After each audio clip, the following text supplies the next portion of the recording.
رسوله الكريم اما بعد فاعوذ بالله من الشيطان الرجيم بسم الله الرحمن الرحيم لئن شكرتم لازيدنكم صدق الله العظيم وصدق رسوله النبي الكريم الامين حمد و نعت و منقبت آپ تمامی احباب سماج کی خواتین و حضرات سے مخاطب ہوں کہ خلاق کائنات مالک لم یزل خالق ارض و سما اس وحدہ لا شریک کا بے پناہ کرم فضل عنایت انعام اکرام کہ اس نے بے شمار کروڑوں اربوں خربوں لوگوں میں میرا اور آپ کا انتخاب کیا اور حرمین طیبین کی سعادت کے لیے چنا اور بے فضل تعالیٰ ایسے کئی واقعات ہم نے سنے ہیں جو ہمارے ساتھ الحمدللہ نہیں ہوئے اور ہم بخیر و عافیت اس خوبصورت سرزمین پر موجود ہیں جسے آپ حرمین شریفین کہتے ہیں، جن کے ہاتھ میں ویزے اتروانا ہے، جن کے ہاتھ میں ٹکٹ بنوانا ہے، جن کے گھر میں دفتر میں یہ کام ہوتے ہیں، وہ ابھی بھی اپنے گھر اور دفتر میں ہیں اور میرے اور آپ کے جیسے لوگ حرمین شریفین میں ہیں۔ ایک ساتھی کو زوم تھا کہ ہم تو جب چاہیں جب حرمین آ جائیں، اور اپنے آفس کی ٹیبل پر بیٹھ کر اس نے 3 بار یوں ہاتھ مارا، میں تو جب چاہوں جب اپروول اتر جائے، جب چاہوں جب ٹکٹ بن جائے۔ تو وہ 3 اشخاص آپس میں بیٹھے تھے، تو اس میں سے ایک نے کہا کہ یہ بڑے بول نہیں بولو، وہاں حاضری اللہ کے کرم سے ہوتی ہے اور جسے مالک چاہتا ہے وہی آتا ہے۔ تو اس نے کہا ٹھیک ہے، اسباب اللہ بناتا ہے، لیکن ہمارے تو گھر میں ویزا اترتا ہے، ٹکٹ ہم خود بناتے ہیں، تو میں چاہوں تو میں یوں مدینہ پاک چلا جاؤں، میں چاہوں تو یوں حرمین شریفین چلا جاؤں۔ تو پھر اس نے اپنے بندے کو کہا کہ بھئی ویزا اتارو ہمارا تینوں کا اور ٹکٹ بھی، ویزا بھی آ گیا، ٹکٹ بھی آ گیا۔ یہ تینوں حضرات جو ہے وہ سفر پر بھی روانہ ہوئے۔ جیسے ہی جب بورڈنگ بھی ہو گئی، سامان بھی لے کے جو گیا اور جہاز پر چڑھنے لگے، تو وہ جو کہتا تھا نا میں ایسے ہی چلا جاؤں، اچانک اس کے دل میں درد ہوا اور وہ جہاز پر چڑھتے ہوئے زمین پر آ گیا۔ اس کی وجہ سے جہاز پورا لیٹ ہوا، 2 گھنٹے ایمبولنس بلائی گئی، اسے آغا خان ہاسپٹل پہنچایا گیا، اسے اٹیک پڑ گیا دل کا۔ اس کی وجہ سے اس کے 2 ساتھی بھی رک گئے، بیگ ان کے لے کے جو گئے تھے وہ نکالنے کے لیے جہاز بھی کھڑا رہا، اور 2 گھنٹے کے بعد وہ ایک ساتھی ان کا فون کرتا ہے، تو وہ گھر والے کہتے ہیں ابھی تک آپ پاکستان میں ہیں، جہاز اڑا نہیں؟ انہوں نے کہا گئے کہاں؟ جہاز چلا گیا، لیکن ہمارے بندے کے تو دل میں اٹیک ہوا اور ہم آغا خان ہاسپٹل میں، کراچی کی بات ہے نا۔ تو وہ جنہیں زوم ہے نا اپنے پیسے پر یا اپنے وسائل پر کہ ہم تو یوں چاہیں تو یوں چلے جائیں، تو وہ یوں والے یوں ہی بیٹھے رہ جاتے ہیں، اور جنہیں رب توفیق دیتا ہے وہ حرمین بار بار آتے ہیں۔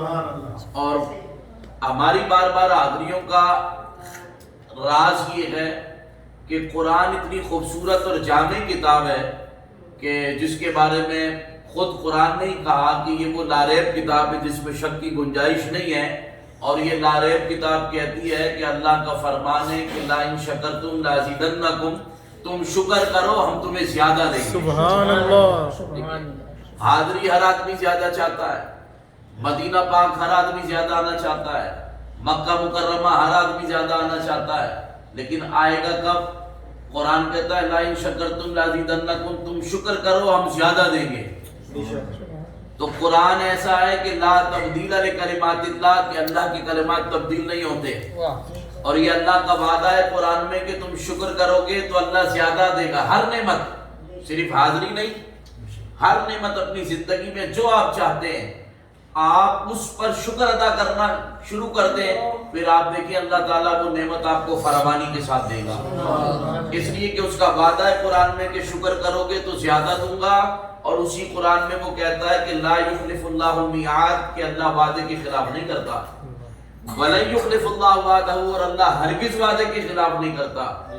آپ اور ہم تو وعدے سے پھر سکتے ہیں، لیکن وہ خالق کائنات ہے، اس نے جو کہہ دیا وہ ہو کے رہے گا۔ اور جب آپ اپنی زبانوں پر شکر رکھیں گے تو یقینی طور پر حاضری کا دوبارہ اطمینان لے کر جائیں، شک نہیں، اطمینان لے کر جائیں، اس لیے کہ جن کی زبانیں شکر سے تر رہتی ہیں مالک انہیں بار بار عطا فرماتا ہے۔ لیکن بدقسمتی ہماری یہ ہے کہ ہم زبانوں پر شکر کم رکھتے ہیں اور شکوہ زیادہ رکھتے ہیں۔ شکوہ کیا ہے؟ گاڑی لیٹ کیوں ہوئی ہے، ایئر لائن میں یہ مسئلہ کیوں ہوا ہے، ہوٹل میں پانی کیوں نہیں ہے، فلانا کام کیوں نہیں ہے۔ وہ بھی تو لوگ تھے نا جو اپنے گھر بار سے پیدل نکل کر حرمین کے لیے آتے، تو زندگی موت کا بھروسہ نہیں ہوتا، اپنی امانتیں علاقے والوں کے پاس رکھواتے، قرضے ادا کرتے اور وصیت کر کر آتے کہ اگر واپس لوٹے تو یہ امانت ہماری ہے، اور نہیں لوٹے تو پھر یہ ہماری طرف سے تمہیں ہی ہبا ہے۔ کوئی واپس لوٹتا، کوئی نہیں لوٹتا، تپتی ریگستان پر اور اپنے تپتی ریتوں پر پیدل چل کر سفر کرتے تھے۔ آج ان آسائشوں کے دور میں بھی ہماری زبانوں پر اللہ کا شکر نہیں ہے۔ جو مہینوں کی مسافت طے کر کر بھوکے پیاسے یہاں پہنچتے تھے، کبھی مویشی راستے میں مرتے تھے، کبھی زیادہ راہ ختم ہو جاتا تھا، اور وہ مشقتیں اٹھا کر بھی یہاں سے الحمدللہ کہہ کر اللہ کا شکر ادا کر کے جاتے تھے، اور آج ہم 4 گھنٹے کی فلائٹ میں بھی آسائشوں کے ساتھ پہنچ جائیں تو ہماری زبانیں شکوے سے تر ہیں۔ ہونا تو یہ چاہیے تھا کہ شکر بجا لاتے کہ اتنی مشقت کے بعد بھی اللہ نے ہمیں یہ نعمت عطا کی، اللہ کا شکر ہے۔ لوگ جہاز میں آنے سے پہلے ہی جو ہے وہ کسی نہ کسی ریزن کے سبب، کسی کا ویزا نہیں آیا ہے، کسی کی فلائٹ مس ہو گئی ہے، کسی کی طبیعت اتنی ناساز ہو گئی ہے کہ نہیں آ سکتا، کسی کے گھر میں کوئی حادثہ ہو گیا ہے، کوئی نہ کوئی رکاوٹ آ جاتی ہے، لیکن یہاں مالک نے ہمیں اس سرزمین پر پہنچا دیا ہے کہ اپنے سر کی آنکھوں سے آپ نے وہ کعبۃ اللہ شریف دیکھا ہے جہاں ساری زندگی آپ بچپن سے لے کر بڑھاپے تک صرف رخ کر کر نماز ہی پڑھتے رہتے تھے، آج اپنے سر کی آنکھوں سے دیکھ کر سجدے کی۔ یہ کم نعمتیں ہیں۔ ابھی کلام پڑھا کہ خبر کیا ہے بھکاری کیسی کیسی نعمتیں پائیں، یہ بڑا گھر ہے اس کی بھیک اندازے سے باہر ہے۔ اس سے بڑا بھی کوئی گھر ہوگا جسے اللہ اپنا گھر فرمائے، بیت اللہ، اور اس کی بھی بھیک اندازے سے باہر۔ مولانا حسن رضا کہتے ہیں اندازے سے باہر ہے اس کی بھیک، بٹ جتنے بڑا بادشاہ ہوتا ہے نا اس کے دربار سے اتنی بڑی بھیک ملتی ہے، تو بتائیں اللہ سے بڑا بھی کوئی بادشاہ ہے، اس کے دربار سے بھی اعلیٰ کوئی بھیک ہوگی، اس سے بھی بہتر کوئی نوازنے والا ہوگا۔ لیکن شرط یہی ہے کہ آپ کی زبان شکوے کی جگہ شکر سے تر رہے، اور ہر مصیبت پر آپ اگر صبر کرتے رہیں اور اللہ کا شکر ہی ادا کرتے رہیں تو یقیناً دونوں ہی کام ہو جائیں کہ صبر کرنے والے کے لیے بھی اللہ نے اجر عمدہ رکھا، فرمایا ان اللہ مع الصابرین، کہ اس کی مائیت، میری مائیت اسے مل جاتی ہے کہ اللہ صبر کرنے والوں کے ساتھ ہے۔ لیکن بدقسمتی سے ہم جب سفر پر چلتے ہیں تو کپڑے بھی رکھ لیتے ہیں، ہم جو ہے وہ چائے کا سامان بھی رکھتے ہیں کیونکہ بغیر چائے کی کھوپڑی آدمی کی گھومنے لگتی ہے، گٹکا پان کھانے والا ہے تو وہ بھی رکھ لیتا ہے کیونکہ اس کے بغیر اس کا دماغ کام نہیں کرتا ہے۔ لیکن اگر ہم نہیں رکھتے تو صبر نہیں رکھتے۔ گزشتہ سال ہمارے ساتھ ایک حاجی آیا تو وہ کہنے لگا میں آپ کو پاسپورٹ اس لیے دے رہا ہوں کہ پچھلی دفعہ کسی کے ساتھ گیا تھا تو انہوں نے بہت دیر انتظار کرایا اور 2-2.5 گھنٹے کے بعد ہمیں ہوٹل دیا۔ تو قبلہ پیر صاحب کے سامنے بیٹھ کر بات کر رہا تھا تو میں وہاں کبھی بولتا ہوں لیکن مجھ سے رہا نہیں گیا، میں نے کہا آپ سب کچھ لے کر گئے تھے لیکن صبر ساتھ نہیں لے کر گئے۔ وہ یوں دیکھ رہا ہے مجھے تو کہہ رہا کیوں؟ میں نے کہا آپ کو پتہ ہی نہیں ہے کہ یہاں پر چیک آؤٹ ہی 2 بجے کے بعد ہوتا ہے، تو 2 گھنٹے وہ پہلے کیوں آپ کو ہوٹل لے کے دے گا کوئی؟ تو مطلب آپ جا کر سکون سے بیٹھتے 2 گھنٹے آرام کرتے، اس کے بعد آپ کو ہوٹل مل جاتا۔ لیکن آپ نے جو معامل کو آرام مچایا ہوا بولا میں نے تو پھر ان کی باٹ لگا دی، میں نے تو شور کر دیا، یوں کر دیا۔ تو میں نے کہا وہ پھر آپ سب کچھ لے کر گئے تھے، سامان میں سفر کے، لیکن صبر نہیں لے کر گئے۔ تو سفر کے اندر صبر بے انتہا ضروری ہے، اور زبان اگر شکوے سے پاک ہو، شکر بجا لائے تو پھر آئندہ کی حاضری کا آپ یقین کر لیں کہ اللہ نے آپ کو صبر کرنے والا دل اور شکر کرنے والی زبان دی ہے، تو پھر اللہ کا کلمات تبدیل نہیں ہوتے۔ اس نے کہا تم شکر کرو گے میں زیادہ دوں گا۔ اگر اس حاضری مکہ المکرمہ پر آپ نے شکر کیا تو اگلی حاضری یقینی ہے انشاءاللہ، اور شکوہ کیا تو پھر آپ جانے اور آپ کا رب جانے۔ ان نعمتوں پر بھی آپ اللہ کا شکر ادا نہیں کریں۔ اور اس زوم میں اگر کسی کو یہ زوم ہے میں نے تو پیسہ خرچ کیا ہے، تو پیسے سے کوئی نہیں آتا۔ وما توفیق الا باللہ، نہیں ہوتا کوئی کام مگر اللہ کی توفیق سے۔ یا پہنچے ہیں تو ہم اس کی توفیق سے پہنچے ہیں، اس کے کرم سے پہنچے ہیں، مگر نہ پیسے والے تو زمانے میں بھرے پڑے۔ آپ پاکستان میں چھوڑ کر نہیں آئے پیسے والوں کو، آپ سے زیادہ عمرے والے۔ ہاں لوگ ایسے بھی ہم نے دیکھے، اب تو خیر ویزا آسانی سے اتر جاتا ہے، لیکن پچھلے سالوں میں اگر آپ چلے جائیں تو رمضان شریف میں جو ہے وہ ویزے رک جاتے تھے اور بلیک ہوتے تھے۔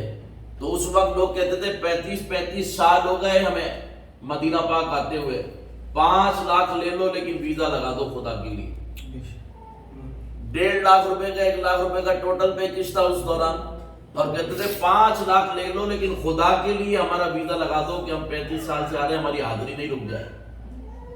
لیکن 5 لاکھ میں بھی نہیں لگتا۔ تو کون کہتا ہے یہ لوگ پیسے سے آتے ہیں؟ پیسے سے کوئی نہیں آتا، آتے ہیں تو اللہ کی توفیق اور اس کے کرم سے آتے ہیں۔ لیکن میں نے جو دیکھا، بغور دیکھا، اور وہ یہی ہے کہ بہت کم حاجی ایسے ہوتے ہیں کہ جو عمرہ کرنے آتے ہیں اور اپنا عمرہ بچا کے لے جاتے ہیں، وگرنہ یہاں کعبے کے گرد جو ہے وہ چکر لگاتے ہیں اور پھر جو ہے وہ قوم کو چکر دے رہے ہوتے ہیں۔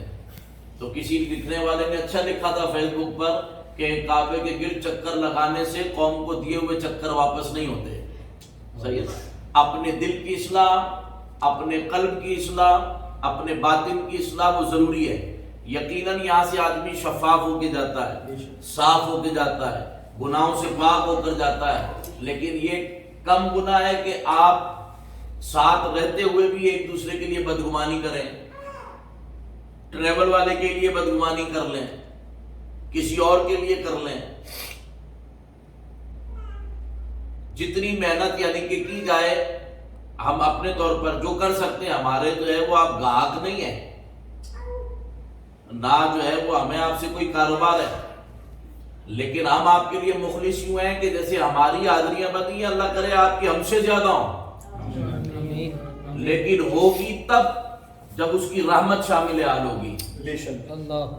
پیسے سے اگر آتے ہیں تو کروڑ پتی لوگ جو ہے نا وہ آج صرف وہی ہوتے، غریب نظر نہیں آتا۔ اور یہاں آنے والوں کو آپ نیچے کھڑے ہو جائیں تو میں باللہ العظیم کہہ رہا ہوں، آپ نیچے کھڑے ہو جائیں تو آپ کو یہ بابے، بوڑھے، عورتیں ہے نا، دیہات کے لوگ یہ زیادہ ملیں گے۔ یہ غریب لوگوں کے پاس کہاں سے خزانہ آیا ہے؟ یہ اللہ کی توفیق ہے کہ اللہ ان کے لیے اسباب پیدا فرما دیتا ہے، ان کے تھوڑے میں بھی اللہ تعالیٰ برکت ڈال دیتا ہے تو وہ پہنچ جاتے ہیں۔ اور یہاں پر شکوے کا عالم یہ ہے کہ مدینہ پاک کے اندر منقول ہے کہ ایک بزرگ نے دہی کھاتے ہوئے کہا کہ یہاں کی دہی کھٹی ہے، تو کہتے ان کی ولایت چھن گئی کہ تم نے شہر رسول کا ادب نہیں کیا، وہاں کی دہی کو کھٹا کہا۔ ہمارے لوگ ہوٹل کو دیکھ کے ناک منہ چڑھا رہے ہوتے ہیں، ایسا ہے ویسا ہے۔ تو آپ جناب ہوٹل کے اندر ہوٹل خریدنے آئے ہیں یا پھر عمرہ کرنے کے لیے صرف سستانا ہے، آرام کرنا ہے، کمر سیدھی کرنی ہے، وہ ایک بیڈ پر ہی ہوگی، چاہے وہ ہوٹل کیسا بھی ہو، روم کیسا بھی ہو، آرام کریں گے اور اس کے بعد حرم جائیں گے۔ مدینہ پاک میں ہے تو روضہ رسول پر جائیں گے، لیکن ہمارے آدمی کو جو ہے وہ شکوے کی، میں نے کہا نا شکوے کی تو اس سے زبان تر ہے، شکر سے تر رہتی تو پتہ نہیں کہاں سے کہاں پہنچتا۔ اور ایک جگہ ہے کہ جب جس نے کہا تھا کہ دہی کھٹی ہے تو حضور خواب میں تشریف لے آئے، فرمایا جب ہمارے شہر کی دہی پسند نہیں ہے تو ہمارے شہر میں کرنے کیا آئے ہو، جاؤ مدینے سے باہر نکلو۔ تو آدمی سوچے، خوف خدا کرے کہ کہیں مصطفیٰ جان رحمت ناراض نہ ہو جائیں، جو ہماری زبان پر شکوے ہوں کہ جی ہوٹل ایسا ہے، مدینہ ایسا ہے، لوگ ایسے ہیں۔ اور حضور نے یہ بھی فرمایا کہ میرے شہر والوں کو میری نسبت کی وجہ سے کچھ مت کہنا، اپنی زبانوں کو محتاط رکھنا کہ کہیں ایسا نہیں ہو شہر مدینہ کی چیز خراب ہے، شہر مدینہ کے بعد اللہ لوگ ایسا، یہ شکوہ کے اور زبان کو سیل و ادب کا مقام ہے۔ یہاں سانس بھی لے آہستہ کے دربار نبی ہے، یہ وہ مقام ہے دربار مصطفیٰ، اور یہ اللہ کا دربار ہے، بیت اللہ شریف اللہ کا گھر ہے، تو یہاں بھی جو ہے وہ زبان کو شکوے سے پاک رکھا جائے اور شکر سے تر رکھا جائے۔ جو اللہ نے دیا اس پر شکر کریں گے تو زندگی آسان ہے، حاضری بھی مقبول ہے، اور اگر دوبارہ کی حاضری چاہتے ہیں تو میری یہ بات لکھ لیں آپ کہ لا تبدیل لکلمات اللہ، اللہ کے کلمات تبدیل نہیں ہوتے۔ آپ حاضری مکہ المکرمہ مدینہ منورہ بس صرف شکر بجا لائیں، صرف، اور پھر دیکھیں کہ رب کا وعدہ کتنا سچا ہے کہ تم شکر کرو ہم تمہیں زیادہ دیں گے۔ تو آج یہ اگر آپ نے ذہن میں بٹھا لیے نا کہ شکر، لوگوں نے تو پورے کلام لکھ دیے اس پر کہ انہیں یہ بات سمجھ آ گئی، صد شکر کہ میں پھر آیا سرکار کے قدموں میں، کلام کہ لکھنے والوں نے بھی کلام اس انداز سے لکھے کہ اللہ کا شکر ادا کیا اس بارگاہ میں کہ میں پھر آیا، اور پھر ان کی حاضریاں ہوتی ہیں۔ سید اعلیٰ حضرت امام اہل سنت، یقین کی دولت مل جائے نا تو سب مل جاتا ہے، اور میں نے یقین کی دولت امام احمد رضا اور حسن رضا بریلوی رحمہ کو پڑھ کر حاصل کی ہے، اتنے یقین کے ساتھ کہتے ہیں کہ کمال کرتے ہیں۔ تو اعلیٰ حضرت کا شعر میں حضور کی بارگاہ میں ہر حاضری پر پیش کرتا ہوں کہ یا رسول اللہ امام احمد رضا تو آپ کی بارگاہ میں مقبول ہے، اور وہ کہتے ہیں کہ واہ کیا جود و کرم ہے شہ بدہا تیرا، نہیں سنتا ہی نہیں مانگنے والا تیرا۔ تو میں نے کہا آپ کا مانگنے والا تو نہیں سنتا ہی نہیں، تو پھر مجھے جو ہے وہ مدینہ المنورہ میں جانے سے پہلے آنے کا ٹکٹ دیں،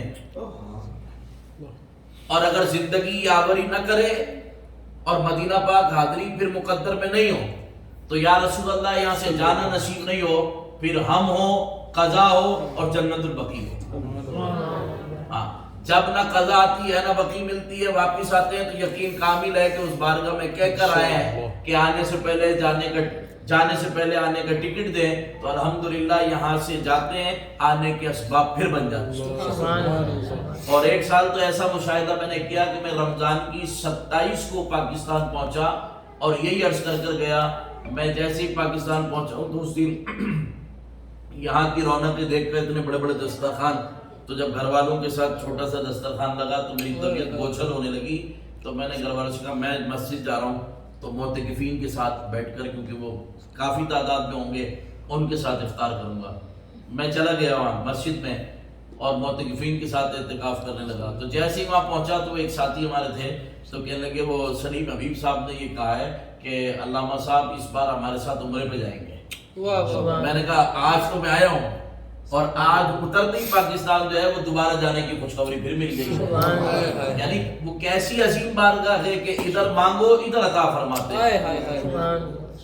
تو رب تبارک و تعالی بھی جو ہے وہ الحمدللہ فرما رہا ہے کہ تم شکر کرو میں تمہیں زیادہ دوں گا۔ تو بس اپنی جتنے دن رہے حاضری کے، 20 دن کے لیے آپ آئے ہیں، 20 دن کے اندر سے 5 دن آپ کے گزر گئے، مزید اگر 15 دن بھی آپ نے شکوے شکایت میں گزار دیے تو پھر آپ نے پایا کچھ نہیں، اور اگر یہ مزید 15 دن آپ نے مزے میں شکر ادا کرتے ہوئے اللہ کا گزار دیے تو آپ یقین کریں حاضری کی لذت بھی پا جائیں گے، اور دوبارہ حاضری کا ٹکٹ بھی یہاں سے لے کے جائیں گے انشاءاللہ۔ تو اس بارگاہ میں کمی کوئی نہیں ہے، کمی ہے میرے مانگنے میں، کمی ہے میری اپنی کوتاہیوں میں، ٹھیک ہے نا۔ میرا اپنا عمل ایسا ہے کہ جس کی وجہ سے شکوے شکایت سے اور بے صبری کی وجہ سے جو ملتا ہے میں وہ بھی ضائع کر دیتا ہوں۔ جو ملے اسے اگر آپ جو ہے وہ اپنے سینے میں رکھ لیں۔ اب آپ یہ سمجھ رہے ہوں گے یہ تو یہ لفاظی تقریر ہے یا یہ ہمارا ذہن بنانے کی ترکیب ہے، تو نہ ذہن بنانے کی ترکیب ہے نہ یہ لفاظی تقریر ہے۔ جو کچھ چیزیں ایسی ہوتی ہیں جو دکھتی نہیں ہیں لیکن عملاً اگر اس کو دیکھا جائے پرکھا جائے تو وہ آپ کے لیے اتنی سود مند ہوتی ہیں۔ حضرت ابو ہریرہ رضی اللہ تعالیٰ عنہ ہیں، اور لکھا علماء نے کہ انہیں بھولنے کا عرضہ تھا لیکن پھر بھی سب سے زیادہ حدیثیں ان سے روایت ہوئے ہیں۔ تو جب محدثین نے اس پر جرا کی نا تو اس کے جواب میں لکھتے ہیں کہ ایک دن مصطفیٰ جان رحمت نے کرم فرمایا اور حضرت ابو ہریرہ کو نوازا، اور کس انداز سے نوازا؟ حضور نے فرمایا ابو ہریرہ جھولی پھیلاؤ۔ حضرت ابو ہریرہ نے اپنا دامن آگے کر دیا اور سرکار نے ہوا میں یوں فضا میں ہاتھ بلند کیے اور ان کی جھولی میں ڈال دیا. اب بظاہر تو کچھ بھی نہیں دکھ رہا ہے، بھی کچھ نہیں. حضور نے یوں ہاتھ بلند کیے ڈال دیے. فرمایا ابو ہریرہ اور لو، اور لے کر اور ڈال دیے. فرمایا ابو ہریرہ اور لو. تیسری مرتبہ پھر حضور نے عطا فرمایا. تو حضرت ابو ہریرہ رضی اللہ عنہ دامن میں لیتے رہے. دکھ کچھ بھی نہیں رہا ہے، کچھ بھی نہیں، لیکن ان کا یقین دیکھیے کہ جب رسول اللہ دے رہے ہیں تو پھر کچھ ہے نا. کہتے ہیں حضرت ابو ہریرہ میں نے اس دامن کو جھڑکا نہیں بلکہ اس خالی دامن کو لے کے سینے سے لگا لیا. فرمایا اس دن سے جو مصطفیٰ نے فرمایا میں کبھی نہیں بھولا، میرا حافظہ مضبوط ہو گیا. تو بظاہر کچھ نہیں دکھ رہا لیکن سرکار نے انہیں بھر دیا. تو یہاں پر اپنی زبانوں پر آپ شکر رکھیں گے تو آپ دیکھیں گے کہ آپ بظاہر کچھ نہیں نظر آئے گا لیکن بھر دیے جائیں گے. یہاں کی آپ مشقت مصیبت اٹھائیں گے، آپ بظاہر دیکھیں گے کہ ہم پر یہ مشقت یا مصیبت ہے، لیکن اس مشقت اور مصیبت کے سبب آپ کے گناہ مٹا دیے جائیں گے. تو یہ اگر کردار آپ نے رکھا یہاں پر تو انشاءاللہ حاضری کی لذت آپ یقینی طور پر پائیں گے.